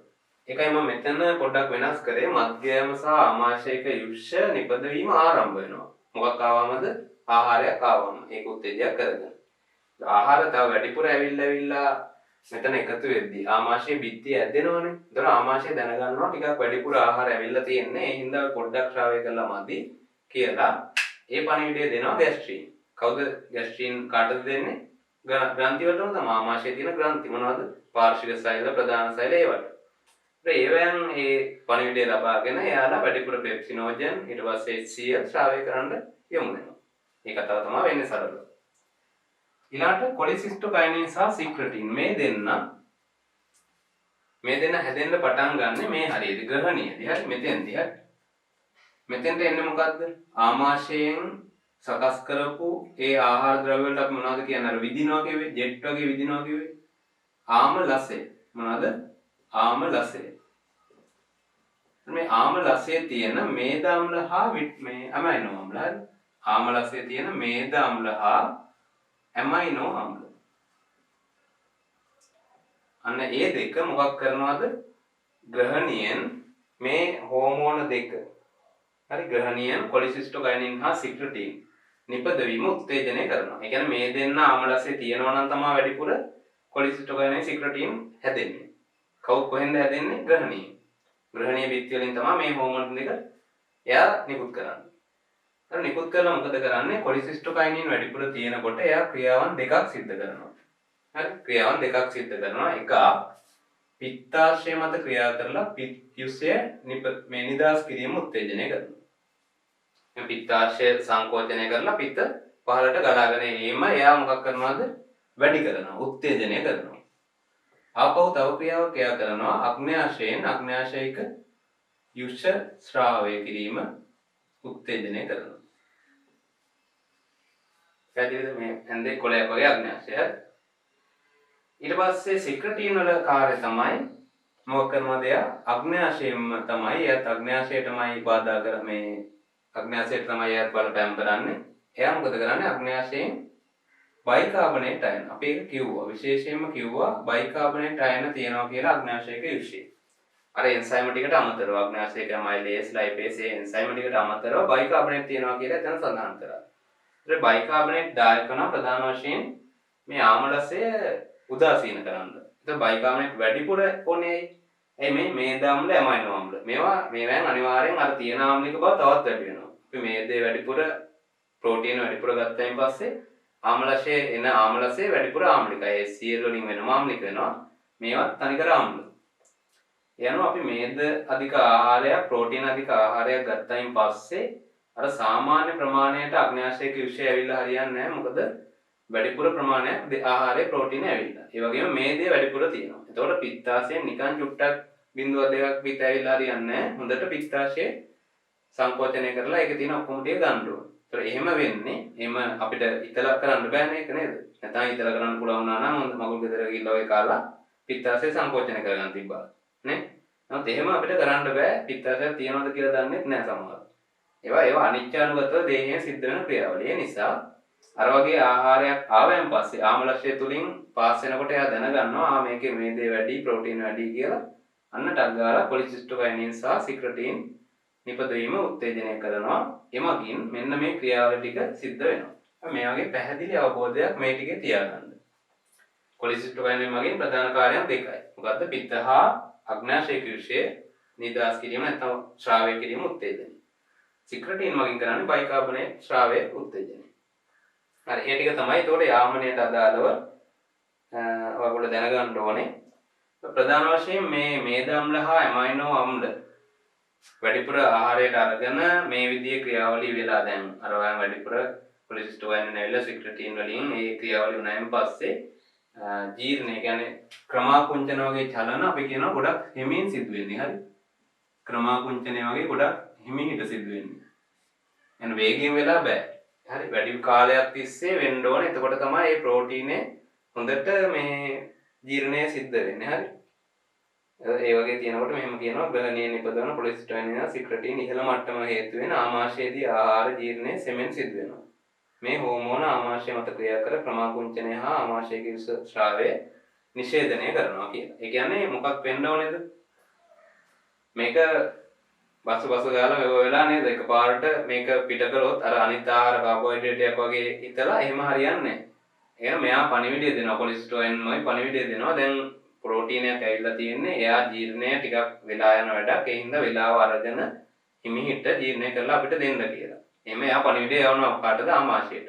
එතකොට ආමාශයේ අර ක්‍රමාකුංචන චලන ඒවා ටිකක් අඩු කරලා එයා හිමිහිට වැඩි වෙලාවක් අරගෙන එයා ඒ ප්‍රෝටීන හෝ ඒ ආහාර ජීර්ණය සිද්ධ කරන්න මේ දෙන්න දායක වෙනවා.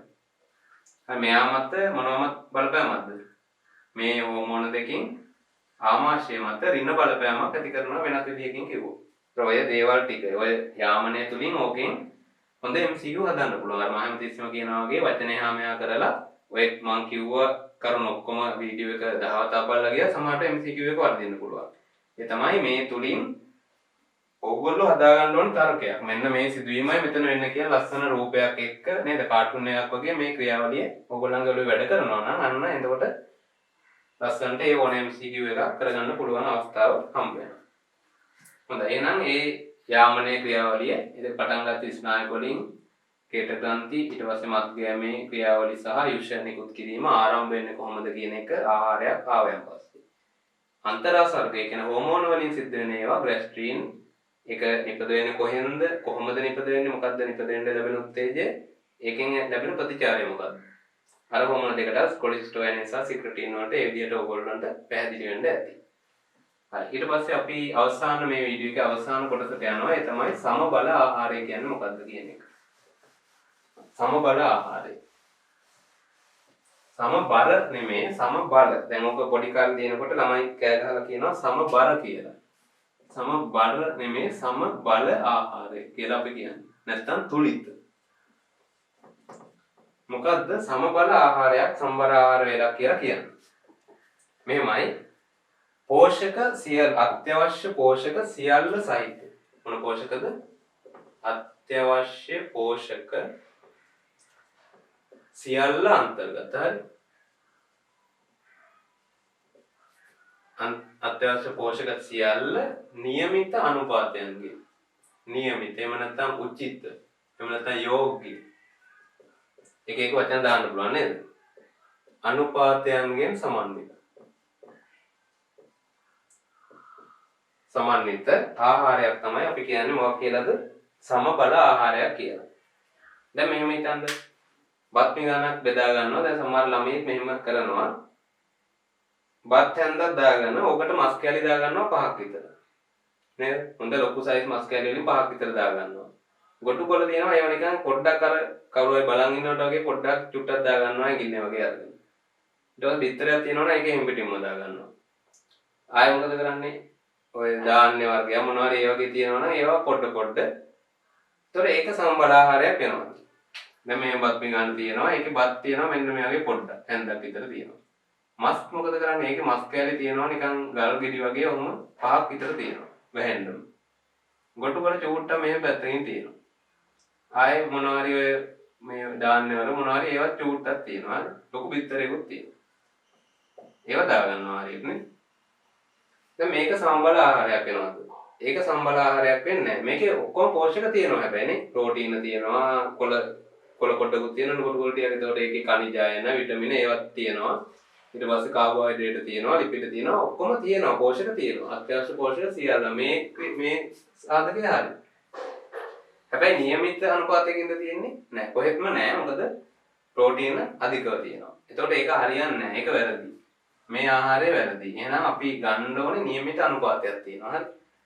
කාබෝහයිඩ්‍රේට් වැඩිපුර සාමාන්‍යයෙන් අපේ ආහාරය අන්තර්ගත වෙන්න ඕනේ. ප්‍රෝටීන අඩු වෙන්න ඕනේ. ඒවා පොඩි ප්‍රමාණයක් ඇති. ඒ කියන්නේ සාපේක්ෂව පොඩි ප්‍රමාණයකින් අපිට අවශ්‍ය ප්‍රෝටීන ප්‍රමාණය ඕන තරම් හම්බ වෙනවා. මේ මස් කෑලි දෙකක් ගත්තාම ඇති. හරි මස් කෑලි ගත්තාම පිටර යන්න ඕනෙත් නැහැ. එහෙම තත්ත්වයක් තියෙනවා. ඒතකොට ඒ වගේ අඩුවෙන් අපි ගන්න ඕනේ. අඩුවෙන් අවශ්‍ය දේවල් අඩු වෙනොත් වැඩිපුර අවශ්‍ය ඒවා වැඩි වෙනවා. ප්‍රධාන පෝෂක මොනවද? නැත්නම් අපි ආහාරයේ තියෙන්න පුළුවන් සංඝටක හරි ආහාරයේ තියෙන්න පුළුවන් සංඝටක ගත්තාම කාබෝහයිඩ්‍රේට් ඊට පස්සේ ප්‍රෝටීන ලිපිඩ විටමින දැන් මේක පුරුද්දට වගේ ලියන්න ඇවිල්ලා නැස්ටික් අම්ල කියලා තියෙනවා නැස්ටික් අම්ල අපි ප්‍රධාන සංඝටකයක් විදිහට ගන්න නැහැ විටමින khනිජ ඊට පස්සේ තන්තු අපව ජලය මෙන්න මේ කියන ප්‍රධාන පෝෂක අත්‍යවශ්‍ය පෝෂක සංඝටක හරි තන්තු khනිජ විටමින ජලය හරිනේ ඔක්කොම තියෙනවනේ හයක් එනවා මේ තියෙන ප්‍රධාන සංඝටක. ඒතර මේවා පෝෂක සංඝටක කියන්න පුළුවන් අපිට මේවට. මේවා පෝෂක සංඝටක වෙනවා. තන්තු සහ ජලය අපි පෝෂක සංඝටක කියලා ගන්නෙ නැහැ. හරිනේ. ඔය ටික එහෙම ආහාරය අත්‍යවශ්‍ය සංඝටක මේවා පිළිවෙලට ඒ අවශ්‍ය අනුපාතයන්ගෙන් තියෙන්න ඕනේ. කාබෝහයිඩ්‍රේට් වැඩි ප්‍රමාණයක්, ප්‍රෝටීන් ලිපිඩ අඩු ප්‍රමාණයක්, අනිත් හරි මේවෙන් ඊටත් වැඩි අඩු ප්‍රමාණයක් නේ. විටමින khනිජ ගොඩක් ඕනේ නැහැ මේ තරම්වත්. මේවා සාපේක්ෂව වැඩිපුර ඕනේ. මේවා ඊටත් අඩුයි. හරි ඔයගොල්ලෝ පිරමීඩයක් එහෙම අඳිනවා. මහතේ පන්ති සෞඛ්‍ය පොතේ එහෙම ආහාර පිරමීඩය කියලා. ඒකේ අන්තිමටම දානවා පාන් ගෙඩි ඒවා බත් ඒවා දානවා. දෙවෙනියට දානවා ඔය නේද? කොළ වර්ග ඒ වගේ ධාන්‍ය වර්ග ඒවා. උඩටම දානවා ඔය මේද මේ බටර් මොනවා හරි ඒ වගේ. ඒකෙන් අදහස් කරගන්නේ අර අවශ්‍ය අනුපාතයන් හරි. ඊට පස්සේ ගත්තාම මේකේ තියෙනවා සමබල ආහාරයක් කියන එක පුද්ගලයන් පුද්ගලයාට වෙනස් වෙන්න පුළුවන්. ඒ කියන්නේ දේහයේ ක්‍රියාකාරීත්වය මත, වයස, ස්ත්‍රී පුරුෂ භාවය, ඒ වගේ දේවල් මත හරි. වයස, ස්ත්‍රී පුරුෂ භාවය අනුව, ඊට පස්සේ ක්‍රියාකාරීත්වය අනුව, හරි ක්‍රියාකාරී බව වැඩිපුර වෙස්සෙන කෙනෙක් නම් එයාට ටිකක් ප්‍රෝටීන් එහෙම හම්බුනාට කමක් නැහැ නේ. ඊට පස්සේ අර ගර්භණී මාතාවන්ට වැඩෙන අවශ්‍ය ළමයින්ට අනිවාර්යෙන් ප්‍රෝටීන සාපේක්ෂව අනිත් අයට වඩා වැඩි වෙන්න ඕනේ. හරි. ඊට පස්සේ ඊළඟ කතාව තමයි ඇමයිනෝ අම්ල. මේකෙන් එනවා ඇමයිනෝ අම්ල අපිට අවශ්‍යයි කියලා කියනවා 20ක් නේද? ඇමයිනෝ අම්ල කීයක්ද? 20ක් ඕනේ කියලා කියනවා. ඒතර මේ 20න් කොටසක් තියෙනවා අත්‍යවශ්‍ය ඇමයිනෝ අම්ල කියලා. අනිත්ව අත්‍යවශ්‍ය නොවන. මෙන්න මේ විදිහේ වර්ගීකරණයක් තියෙනවා. මේ වර්ගීකරණය කරන්නේ මේ විදිහට අත්‍යවශ්‍ය නොවන. අත්‍යවශ්‍ය නොවනේ වචන එකයි ඉන්නෝනේ. ඇයි ඒවා එහෙම කියන්නේ විශේෂයෙන්ම අත්‍යවශ්‍ය නොවන කියලා අපි මෙතෙන්ට මේක ඉගෙන ගන්න මේම ලිස්ට් එකක් තියෙනවා කියලා. ඒකෙන් අදහස් වෙන්නේ ඒවා එපා කියන එක නෙමෙයි. අත්‍යවශ්‍යයි කියලා අපි හඳුන්වන්නේ අපිට ඒවා දේහය තුල නිෂ්පාදනය කරගන්න බෑ. දේහයේ සමහරක් ඇමයිනෝ සංශ්ලේෂණය වෙනවා. එතකොට හරියනේ අපිට මේ ආහාරය අමුතුවෙන් ගන්න ඕනේ. එහෙම වුණා නම් හොඳයි ඔක්කොම ටික නේද? එහෙනම් කෑම ගන්න ඕනේ, රස්සාව කරන්න ඕනේ, ගෙවල් වලට වෙලා ඉඳලා තියෙන ඉඳලා. හැබැයි සමහරක් ඒවා මොකද වෙන්නේ? අපිට පිටින් ගන්න ඕනේ. හරි. හරිද? කඩේට ගිහිල්ලා ගන්න ඕනේ. ඇමයිනෝම්ල කියලා නෙමෙයි ගන්නෙ. ඒවට වෙනම නේද? ආහාරවල ඒවා ඩං වෙනවනේ. ඒවා පිටින් දේහයට ලබා ගන්න ඕනේ. මෙම දේහය තියෙනවා නම් නේද? දේහයට පිටින් ලබා ගන්න ඕනේ ඒ ඇමයිනෝම්ල. ඒකයි ඒවා අත්‍යවශ්‍ය කියන්නේ. දේහයට පිටින් ලබා ගැනීම අත්‍යවශ්‍යයි. يعني දේහය තුළ නිපදවීමට බැරි. ඒකට අත්‍යවශ්‍ය ඇමයිනෝම්ල වලට උදාහරණ තියෙනවා.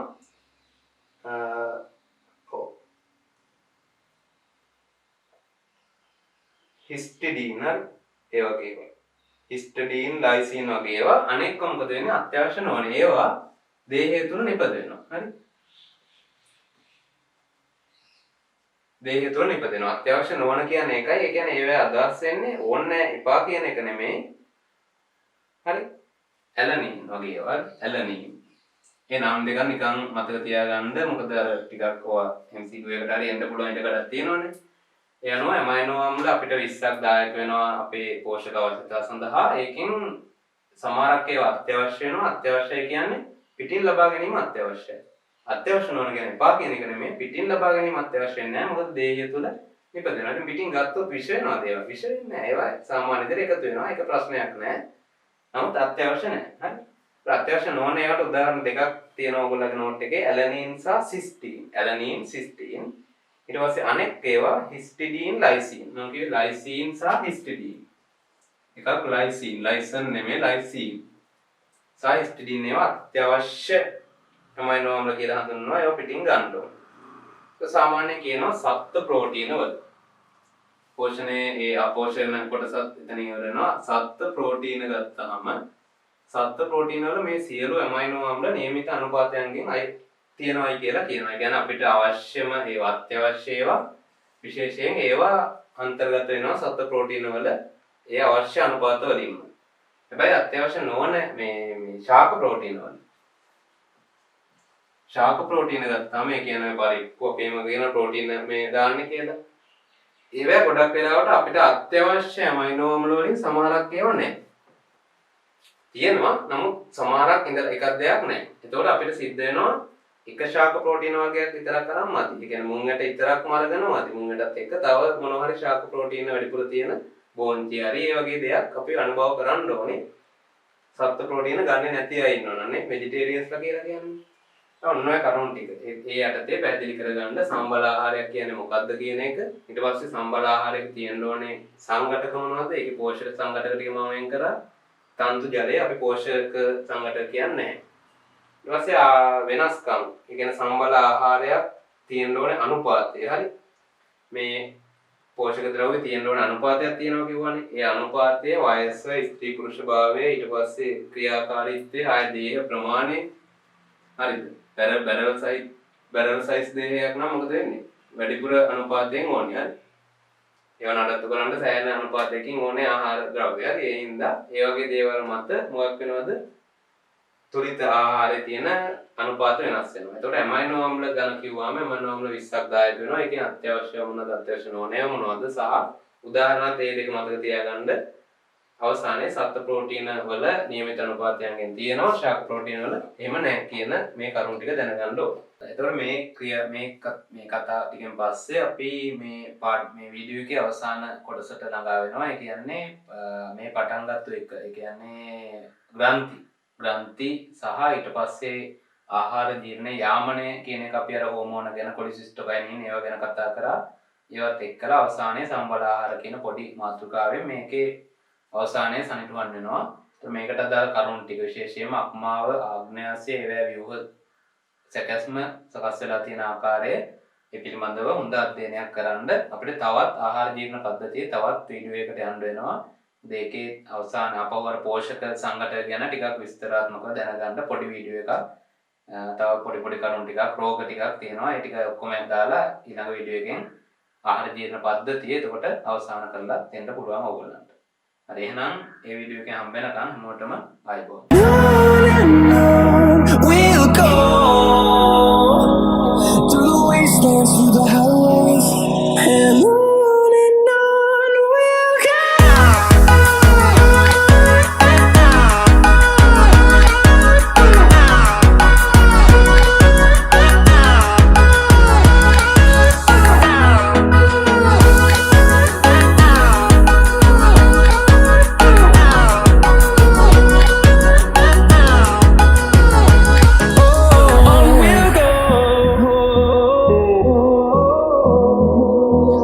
Finding life alone.